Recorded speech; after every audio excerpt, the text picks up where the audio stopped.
انسان کے اندر دونوں سسٹم ہیں، فَأَلْهَمَهَا فُجُورَهَا وَتَقْوَاهَا، یہ دونوں نظام لے کے چلتا ہے۔ اسلام کو سیکھنا پڑتا ہے، اور اسلام کے لیے جو سب سے بڑا سرمایہ ہے، جیسے آپ بازار میں جاتے ہو، دکان کھولتے ہو، پھیری لگاتے ہو، تو اس کے لیے پیسہ چاہیے، ڈالر چاہیے۔ ڈالر کے بغیر آپ کاروبار نہیں کر سکتے۔ اسلام کے لیے ایمان چاہیے، ایمان کے بغیر اسلام پہ چلا نہیں جاتا، جانتا ہوگا چل نہیں سکے گا۔ ایمان وہ طاقت ہے، وہ سرمایہ ہے، وہ کیپٹل ہے جس سے کوئی مرد عورت وہ دین پہ چل سکتا ہے۔ یہ زیادہ ہوگا تو زیادہ چلے گا، تھوڑا ہوگا تو تھوڑا چلے گا، نہیں ہوگا تو صفر ہوگا، زیرو ہوگا۔ تبلیغ کا جو یہ کام اللہ تعالیٰ نے ہمیں دیا ہے، یہ ایمان کو سیکھنے کی اور اس کو آگے پہنچانے اور پھیلانے کی محنت ہے۔ ایمان سیکھنے کے لیے فَمَنْ شَاءَ اتَّخَذَ إِلَىٰ رَبِّهِ سَبِيلًا، کوئی ایک طریقہ نہیں ہے، کئی طریقے ہیں۔ اللہ نے سبیل کے اوپر الف لام نہیں لگایا، الف لام ہٹا کر یہ بتایا ہے کہ اللہ تک پہنچنے کے راستے کئی ہیں، محنت کے راستہ تو ایک ہے اسلام، اس پر آنے کی جو محنت ہے اس کے راستے مختلف ہیں۔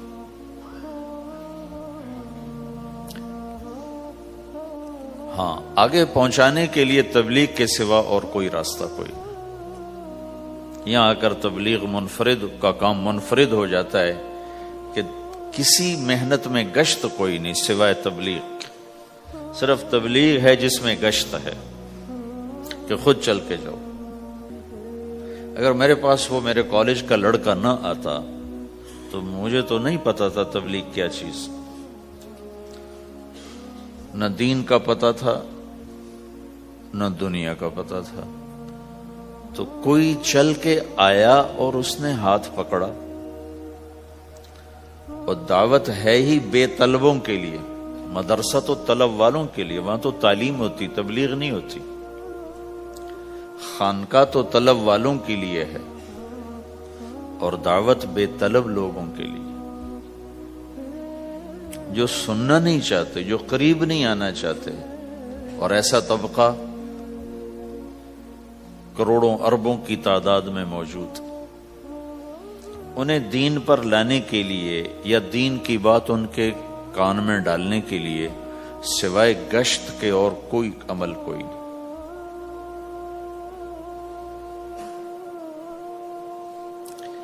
میں پشاور گیا تو جماعت میں انہوں نے کہا جی یہاں ایک وکیل صاحب ہیں، تبلیغ والوں کو بہت گالیاں دیتے ہیں،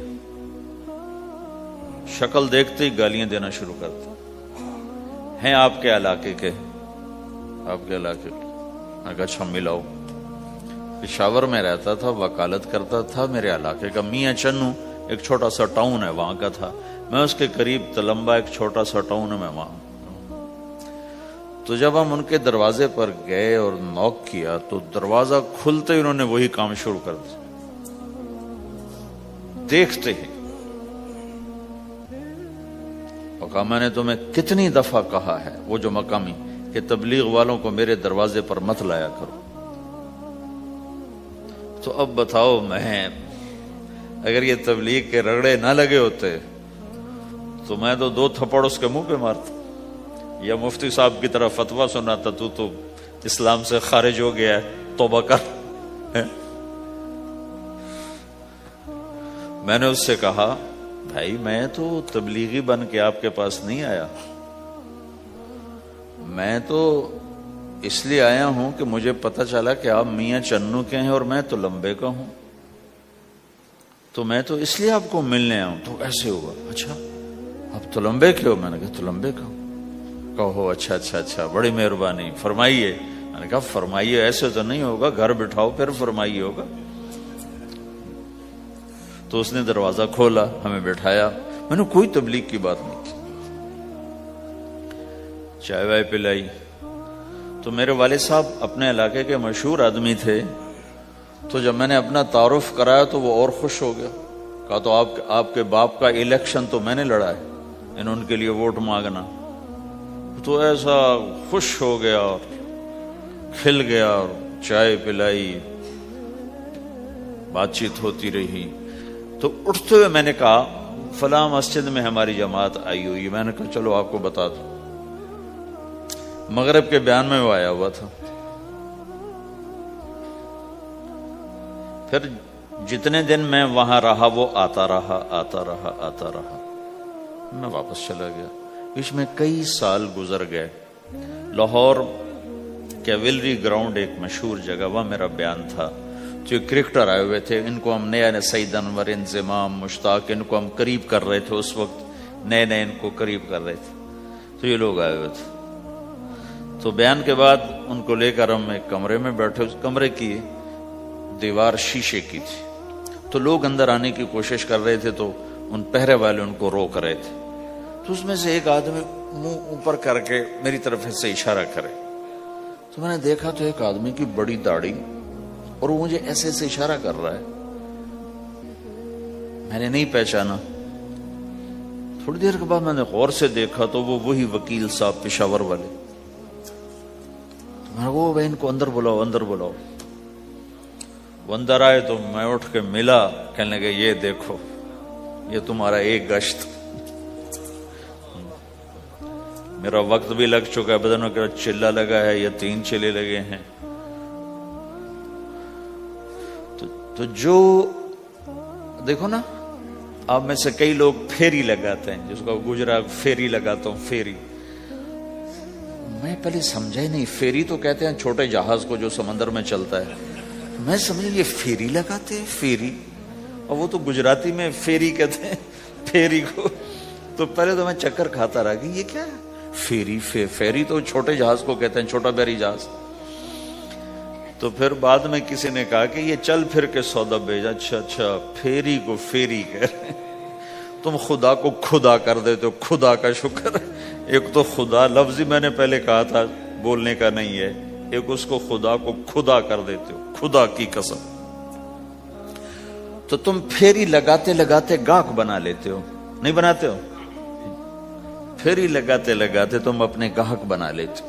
یہی تبلیغ کا کام ہے کہ پھیری لگاؤ، لوگوں کے در کھٹکھٹاؤ، کوئی لے گا کوئی نہیں لے گا۔ جو آپ لوگ پھیری لگاتے ہو تو سارے آپ سے سودا لیتے ہیں؟ نہیں لیتے، کوئی لیتا ہے کوئی نہیں لیتا۔ لیکن آپ جاتے رہتے ہو، آہستہ آہستہ آپ اپنا اتنا کام کر لیتے ہو کہ آپ کی روٹی چل جاتی۔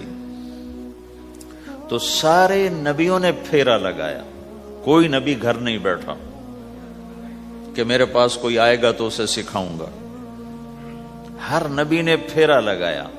اور داؤد علیہ السلام نے ایک دفعہ یہ کیا، ایک بڑا عبادت خانہ بنایا اور اس کی دیواریں اونچی کر دی، اتنی اونچی کہ اندر کوئی جا نہ سکے۔ اور یہ طے کیا کہ ہفتے میں ایک دن میں کسی سے نہیں ملوں گا، صرف اللہ اللہ کروں گا، ہفتے میں ایک دن۔ تو وہ پہلا دن تھا، اندر سے تالا لگا دیا اور خود اندر بیٹھ گئے، اور پہلا دن ہے کہ میں آج کسی سے نہیں ملوں گا۔ تو میرے رب کو یہ بات پسند نہیں آئی کہ نبی کا کام کٹ کے بیٹھنا نہیں ہے، لوگوں میں جانا ہے۔ تو اللہ تعالیٰ نے انسانی شکل میں 2 فرشتے اندر اتار دیے۔ اذ تصوروا المحراب ففزع منهم قال لا تخف خصمان بغى بعضنا على بعض فاحكم بيننا۔ کہا جی حضرت ہمارا جھگڑا ہو گیا ہے، ہم آپ سے فیصلہ کروانے آئے۔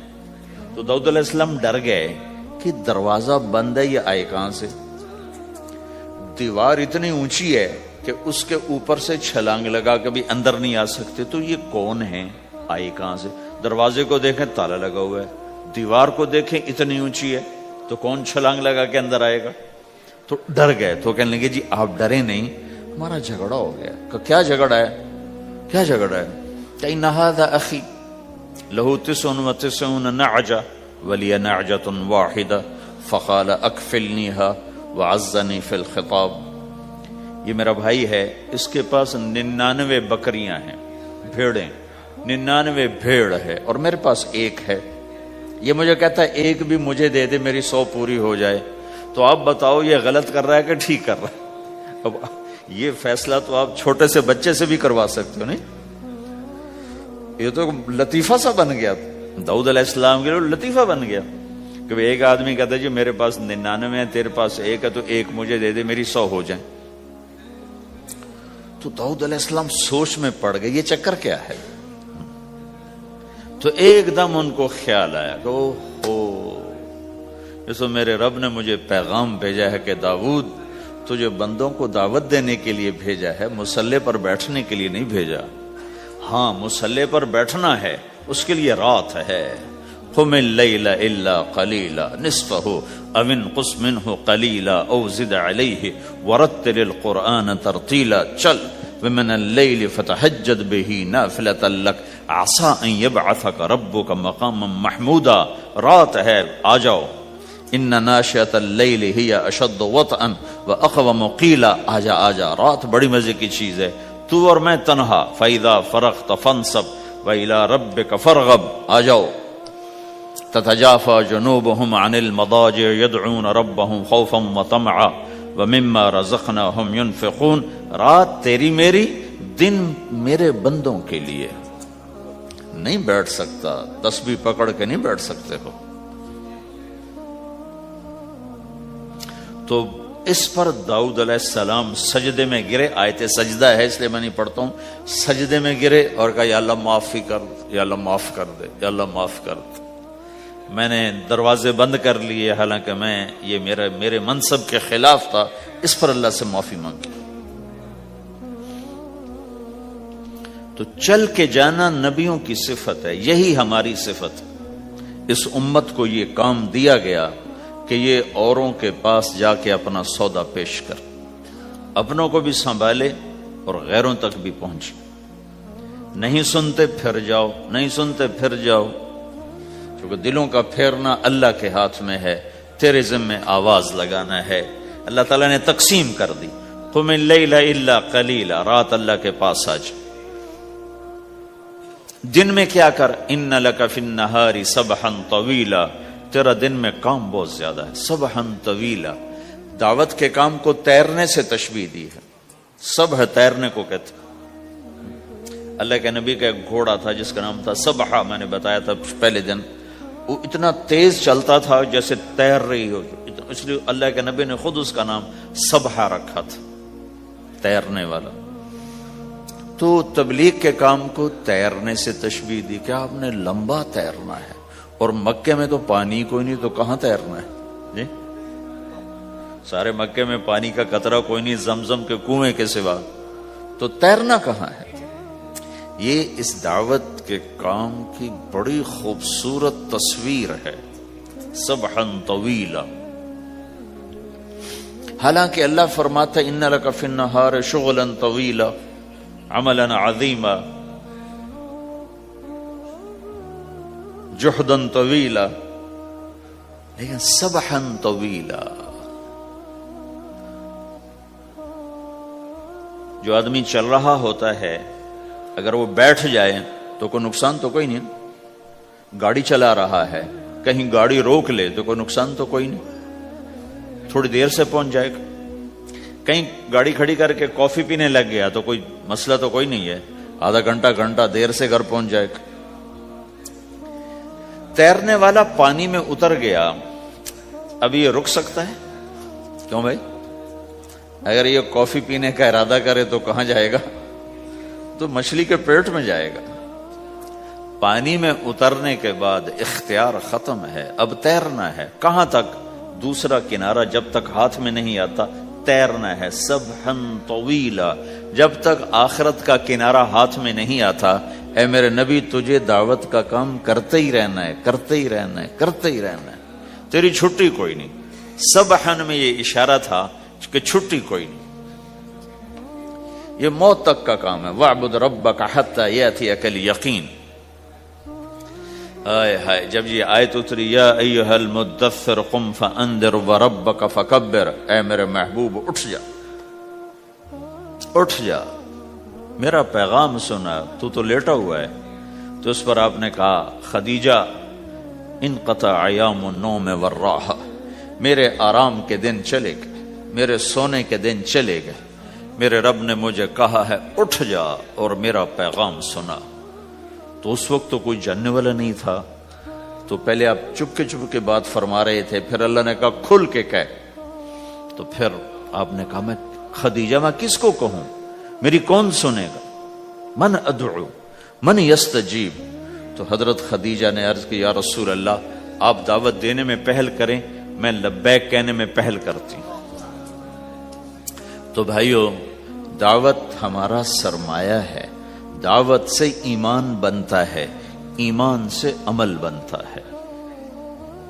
تو اگر آپ اس دعوت میں حرکت کرتے رہو گے، ان لک فی النہار سبحا طویلا، کل میں نے اس پر تھوڑی تفصیل سے بات کر دی تھی، آج میں اس سے اگلی بات کرنا چاہتا ہوں، لیکن اس کو بار بار سننا اس لیے ضروری ہے کہ آدمی بڑی جلدی بھول جاتا ہے، اور نفع سامنے نہ ہو تو اس کے لیے قدم اٹھانا، مال لگانا مشکل ہو جاتا ہے۔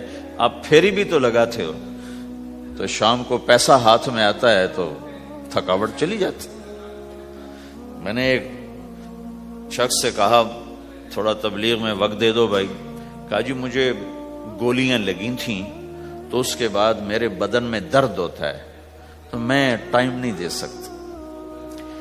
لیکن میں اسے دیکھتا تھا، وہ صبح سے شام تک اپنے دکان پہ کھڑا ہوتا تھا، کھڑا ہو کے کام کرتا تھا۔ تو ایک دن میں نے اس سے پوچھا یہ تو دکان پہ کھڑا ہوتا ہے، اس کا درد تمہیں نہیں ہوتا؟ تبلیغ میں تو اتنی مشقت نہیں ہے۔ وہ کہنے لگا جی روز درد بہت ہوتا ہے، لیکن میں جب شام کو پیسے گنتا ہوں تو سارا درد چلا جاتا ہے، سارا درد چلا جاتا ہے۔ تو اب آپ تبلیغ میں 3 دن کے لیے گئے تو کچھ لگا کے آتے ہو، ہاتھ میں تو کچھ بھی نہیں ہوتا، اور چلے کے لیے جاؤ تو کچھ لگتا ہے، ہاتھ میں تو کچھ بھی نہیں آتا۔ 4 مہینے کے لیے جاؤ تو کچھ لگتا ہے، ہاتھ میں تو کچھ بھی نہیں آتا۔ تو وہ جذبہ پیدا نہیں ہوتا لگانے کا، تھکنے کا، تھکانے کا، جیسے دنیا میں پیدا ہوتا ہے کہ اس کی واپسی نظر آ رہی ہوتی۔ تو اس لیے بار بار ضرورت ہے اس کو سننے اور سنانے کی کہ اللہ نے اس امت کو یہ منصب دیا ہے، کنتم خیر امت اخرجت للناس، تم سب سے بہترین امت ہو، تمہیں نکالا گیا ہے۔ کیا کرتے ہو؟ تأمرون بالمعروف وتنہون عن المنکر وتؤمنون باللہ، بھلائی کی بات کرتے ہو، برائی سے روکتے ہو، صلہ مجھ سے لیتے ہو، تؤمنون باللہ، صلہ مجھ سے لیتے ہو، اللہ پہ ایمان لاتے ہو۔ کل بھی میں نے کہا تھا کہ ہر مسلمان کے ذمے دعوت ہے، عمل کرے یا نہ کرے۔ آج پھر اس کو دوہرا رہا ہوں کہ عمل کرے یا نہ کرے، اوروں کو دعوت دینا ہر مسلمان کے ذمے ہے۔ اللہ تعالیٰ نے بنو اسرائیل کے بارے میں کہا میری تم پہ لعنت ہے، لعن الذین کفروا من بنی اسرائیل علی لسان داود و عیسی ابن مریم، اے داود، اے عیسیٰ، ان پر لعنت بھیجو۔ کتنا سخت اللہ کا فرمان ہے۔ اچھا کیوں، کس لیے؟ اللہ نے دو جرم بتائے، ذالک بما عصوا وکانوا یعتدون، یہ بہت نافرمان ہو چکے ہیں، بہت نافرمان ہو چکے ہیں۔ ایک اس کی وجہ سے ان پر اللہ کی لعنت۔ دوسرا کیا ہے؟ کانوا لا یتناہون عن منکر فعلوہ، جو گناہ خود کر رہے ہوتے ہیں اس سے اوروں کو نہیں روکتے۔ کانوا لا یتناہون، نہیں روکتے تھے، عن منکرن، اس گناہ سے، فعلوہ، جسے وہ خود کر رہے ہوتے تھے۔ تو اس سے پتہ چلا کہ اگر کوئی نافرمانی بھی کر رہا ہے تو کسی کو اگر دیکھتا ہے نافرمانی کرتے تو اسے سمجھانا اس کے ذمے ہے۔ یعنی اللہ تعالیٰ نے اللہ یوں کہہ رہا ہے کہ کم وقت خود تو برائی کر رہا تھا تو کسی کو روکتا تو صحیح، دونوں ہی کام نہیں کیے، نہ خود چھوڑا نہ کسی اور کو روکا۔ تو بھائیو حرکت کرتے رہنا، اس حرکت میں بڑی طاقت ہے. ساری کائنات حرکت میں، اگر رک جائے تو بھائی زمین حرکت کر رہی ہے، سورج حرکت کر رہا ہے، چاند ستارے ہر شے حرکت میں. تمہاری زمین 66,000 کلومیٹر فی گھنٹہ کی رفتار سے روزانہ بھاگی جا رہی. کہیں پتہ چلا کہ پاناما میں دونوں سمندروں کے 66,000 کلومیٹر فی گھنٹہ کی رفتار سے دوڑا جا رہا ہے.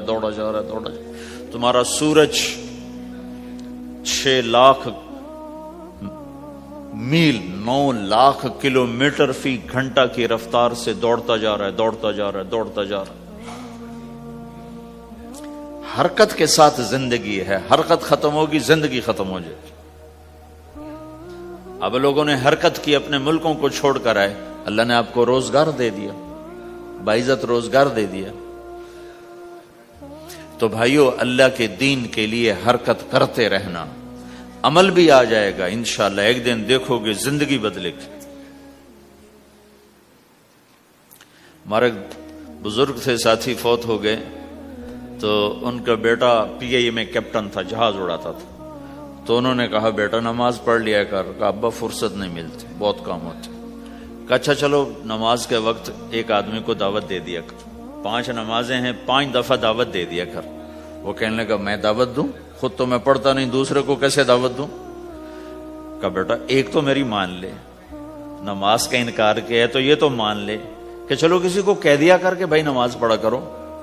کہا چلو یہ تو آسان ہے، میں کہہ دوں گا. تو اس نے اپنے ابا کی بات مان لی، ہر نماز پہ 1-2 کو کہہ دیتا بھائی نماز پڑھا کرو. اس کے والد فوج میں جرنیل تھے، یہ کیپٹن تھا، دونوں کی ملاقات نہیں ہوئی. 6 مہینے بعد باپ بیٹا کی ملاقات ہوئی تو دیکھا تو کپتان صاحب کی داڑھی بھی اور ماتھے پہ محراب بھی. انہوں نے کہا بیٹا یہ کیا ہوا؟ کہا آپ نے مجھے پھنسا دیا. وہ جب میں لوگوں کو کہتا رہا تو میرے اپنے اوپر اثر ہونا شروع ہو گیا کہ میں اپنے آپ کو ملامت کرنے لگا کہ اوروں کو تو کہہ رہا ہے، خود تو پڑھتا نہیں. کہا اس نے مجھے کھڑا کیا اور میں نماز پہ آیا. پھر ایک دن شیو کرنے لگا، شیشے میں کھڑا دیکھ رہا تھا تو میں نے کہا جب اللہ کو سجدہ کر رہا ہوں تو چہرے پہ نبی کی سنت بھی ہونی چاہیے.